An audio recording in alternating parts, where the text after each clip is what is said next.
What is up, family? There's a little bit of an update since the last time I made a video. I got my tongue pierced. Looks a little funny because I'm making a funny tongue with it, but look. So yeah, I got my tongue pierced, and I had to go easy on chatting for a while. Just because it's not that, comfortable to talk with a fresh tongue ring, especially this one going right through the front. And this one's a bit different from the one I had before. This one, it goes, it's in the front, but it's a little more surfaced than going straight through the middle. And it's just a little bit back. So, sorry, doing all these weird hand motions. It's just a little bit back. So, like, my other one used to be like right in the front of my tongue. And, I was kind of hoping it would be like that, but a lot of states kind of outlawed that. Or not outlawed it, like a lot of places just stopped doing it. They don't recommend it anymore. It's not safe or whatever, or it's just like not great for your teeth. Oh yeah, by the way, check out where I'm at. Chilling by this nice little frozen lake here. Gonna go for a little walk. Figured we can go for a little walk and talk together. Good old times. But especially now that I can talk again. I don't really like this one though, I won't lie, simply because of the fact that this one, because of where it sits in my mouth, now, like my tongue, every time I talk or use, any word, doesn't matter, like my tongue is clicking against my teeth a billion times. Like I'm gonna have to switch to rubber balls very soon, especially if I want to talk, more frequent, like, as normally as I want to. It sucks right now, unfortunately. The one that was in the tip of my tongue never touched my teeth unless I wanted it to. Maybe that's just like the anatomy of my mouth and how it works. The way the guy was explaining it was like, oh yeah, and it should never touch your teeth because of like, it's far back, so it's like not right up on there, but like, the way my tongue enunciates certain letters and vowels and consonants, that part of my tongue rubs directly against my teeth. So yeah, not super happy about it, but I do miss this tongue ring, and I've been wanting to have my tongue pierced again, and it looks the same, it just doesn't feel the same. Yeah, and because it's like a little bit further back, but not as far back as a normal tongue ring, and not as far forward as the other version of this, the bar, I feel like, at least when it's fresh, I feel like it obstructs my tongue more, so I can't, say certain, like it's creating that lisp. Like I have to kind of work to talk against the bar being in my tongue in that spot specifically, because that's, I think, where my tongue needs to curl the most to make certain sounds and certain letters and pronounce certain words. You can probably hear me struggling trying to talk just right now. It's a nice brisk New England day, taking a nice walk in the morning. The sun just came up, and yeah, figured I'd go chat with the folks again. Howdy. Usually I'm driving, so now you guys get to see me taking a little walk.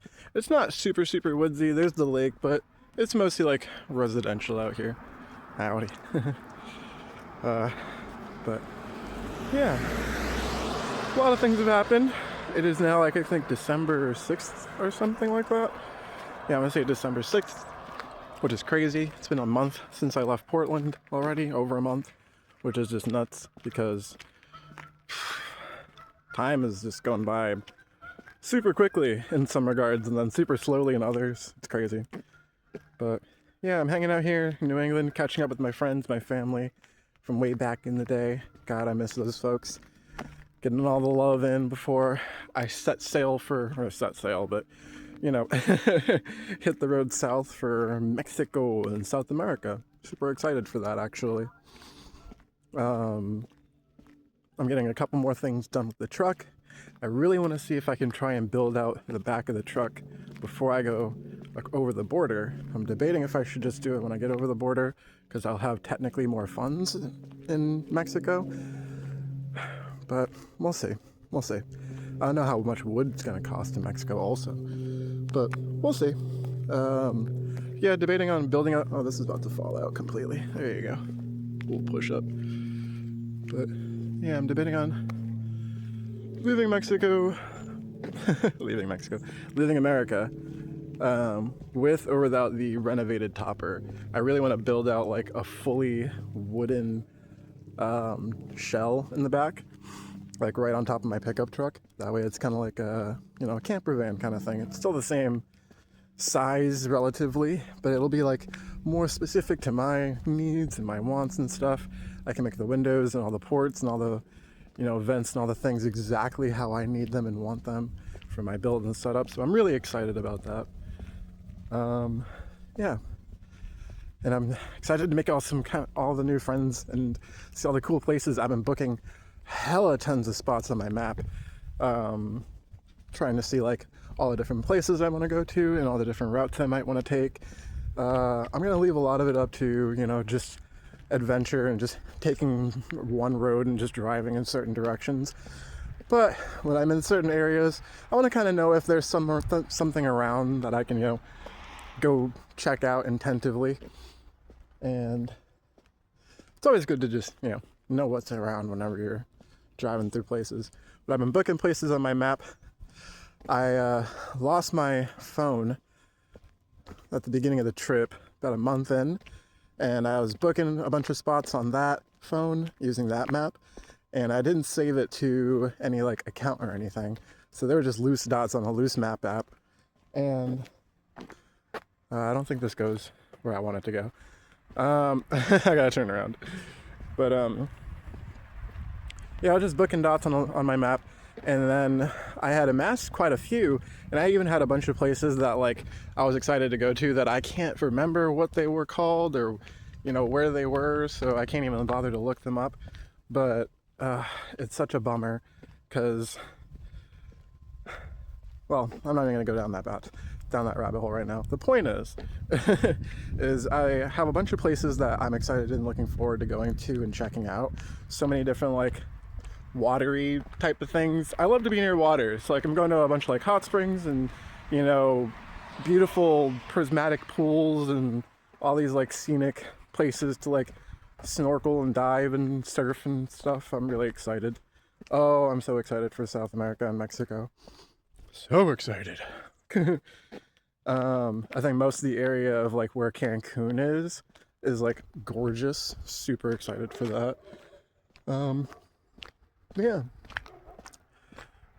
I'm a little bit sad-ish. I gotta admit, I'm not super sad, but I'm a little bit sad that I'm not gonna see anybody, because I know that my friends and family, I love them dearly and I know they love me, but it feels like everybody is too well conformed to the societal structure that we have today, and I just don't care for it. I don't care for it at all. I don't like the way we treat each other. I don't like the way that we live. I don't like that, healthcare, water, food, and housing aren't free. And if anything, they're like capitalist, they're commodities. It's crazy. Instead of like, just human rights and stuff. Like, we all fought for this, and, we're all just squandering it. So, and everybody here in America is locked in this bubble because all our information is being, suppressed. And if most people can just see that it could be different, I wouldn't bother, I probably wouldn't even care to like leave so much, but like I have this sense of wanting to see the world and journey out to see what life could be like outside of this, because I just hate it here partially. America's beautiful. You can find a lot of beautiful, amazing, surreal places. Like a lot of the things that you would have to travel across the world for, America has like so many different biomes and beautiful environments and atmospheres that like, it feels like you're in different countries every couple hours you drive. But I know that they're not going to leave. They're not going to visit me whenever I go on the road. They'll say, oh yeah, that'll be fun, but they never will.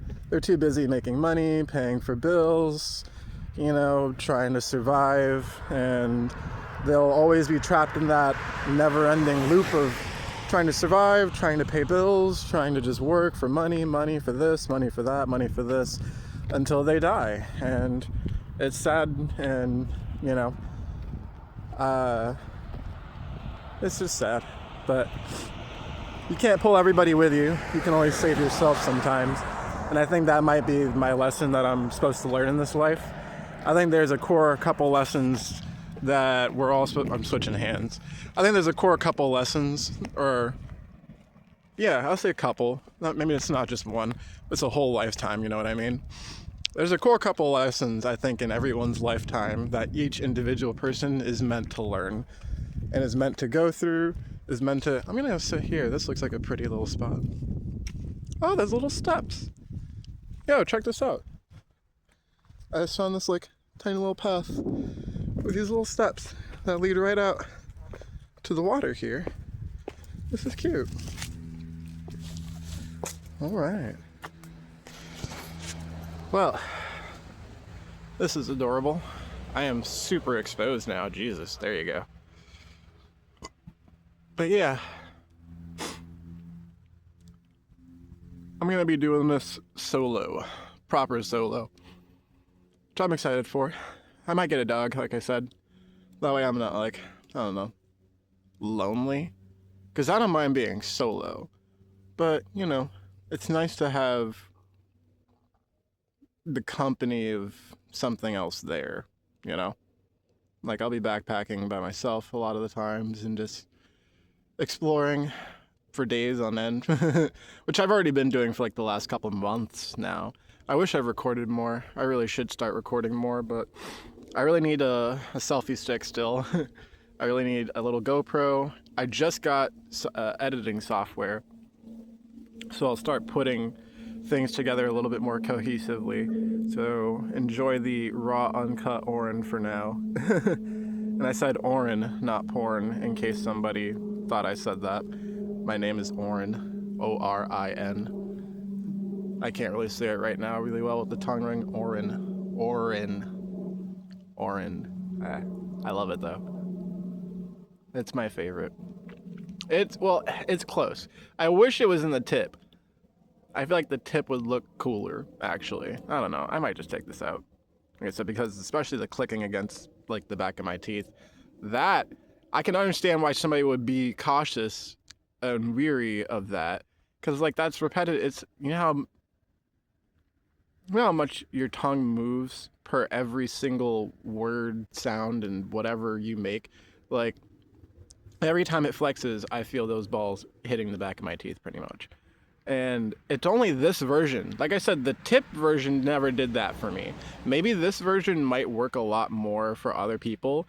And I wish that Pierce Studios would just, if they just did a little bit more research about the anatomy, because I think that this would be a better solution for other people. It healed well. It didn't disconnect any feelings in my tongue. It didn't cut off any sensory, I'm not having, I could bend, I could still move it in all the ways that I need to move it. It's just slightly more restricted, especially because it has a longer ball in it, right? Or a longer, what do you call it, bar in it right now, because it's, the initial piercing. So once I get the shorter one in, I'll probably have a different experience. But at least for now, in the first few weeks, I think this would be better in somebody else's mouth. And they'd have to see, it's hard to determine, but you'd have to determine how that person's tongue moves in their mouth. Because like I said, the tip of my tongue, it never touched, I feel my tongue really touch my lips a lot, but never does the tip of my tongue really feel like it's touching my lips and maybe my inner gum, but barely. I remember having that piercing and loving it and never having a problem or thinking I was going to have a problem with it in the future. But this one, I know for a fact, I'm going to have to take this bar out real soon and put rubber balls in so that I don't mess up my teeth. Sorry, I don't know why I keep going back into that. But, yeah, I am so freaking excited to get on the road, guys. So freaking excited. Plus, it is cold up here. I do not miss winters in Massachusetts. Fuck, no. Like, winters in the New England area are, bleh, no thank you. I feel like everywhere else is much more bearable. And so far, I was in Washington, I was in, was it Wisconsin? I was in Montana and Illinois all during like winter seasons. And I gotta say, those were much better. Much better. Uh, it's not even the cold that gets you out there, it's the fucking wind, and everybody will tell you that. But here in Massachusetts, it's the wind and it's the cold. It's fucking cold. But I don't mind too much. I'm okay. What is that? What's that big thing over there? Oh, okay. I don't mind the cold too much here. Actually, I wonder if the exposure will be better this way. No? Am I not exposed enough now? I can't tell. But yeah. Yeah, I need to get a selfie stick so I don't have to keep holding this with my actual arm. This is exhausting. A GoPro. I'm debating rebuilding the top bit of the pickup truck. And it's not even going to cost too much to do that actually. But then I have to get a solar panel after that. I know a couple people who may have an extra one lying around that I might be able to ask them for or like haggle with them for. So there's that. But for the most part, I definitely need the selfie stick and the GoPro. Like I said, I have the new editing software so I can make some better videos with higher quality. And yeah, really try to get this thing going, really kick this channel off, guys. So, you know, if anybody starts watching these, appreciate you. Thanks for being here from the start. And if anybody starts, you know, if I'm big in the future, which doubt it, and people come back to watch these videos, these cringy, uncut, unedited videos, leave a like and a comment. Tell me what I'm like in the future and how much cringier I am then. I'll catch you guys later. Bye.